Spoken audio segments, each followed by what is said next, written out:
এগৰাকী ভিখাৰী যাৰ মাহিলী উপাৰ্জন ৬০ৰ পৰা ৭৫,০০০ টকা।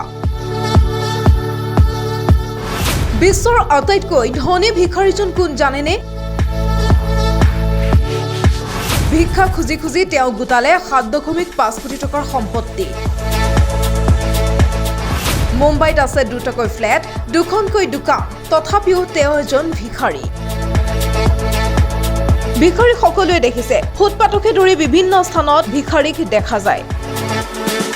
এই ভিখাৰীক বিভিন্নজনে টকা দি সহায় কৰে, কিন্তু এনেকৈ ভিক্ষা কৰি এজন ভিখাৰী হৈ পৰিছে কোটিপতি।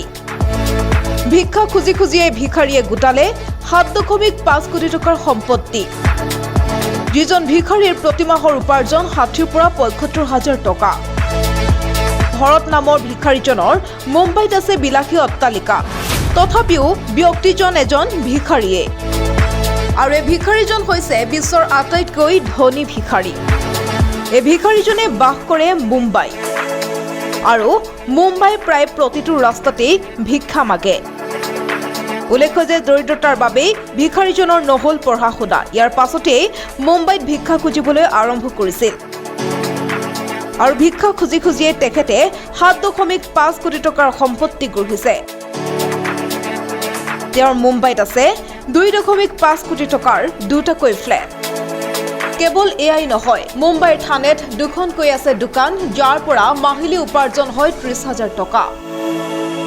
এতিয়া ভৰত জৈনৰ পৰিয়ালটো আৰ্থিকভাৱে সবল।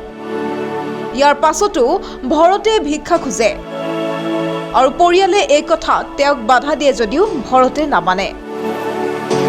ভৰতৰ এই কাহিনীয়ে এতিয়া ছচিয়েল মিডিয়াত ভাইৰেল হৈ পৰিছে। কিন্তু ভৰতক কোনেও চিনি নাপায়, কিয়নো তেওঁৰ অৱস্থা আৰু স্বভাৱ আজিও ভিখাৰীৰ দৰেই। নিউজ ডেস্ক, প্ৰতিবিম্ব লাইভ।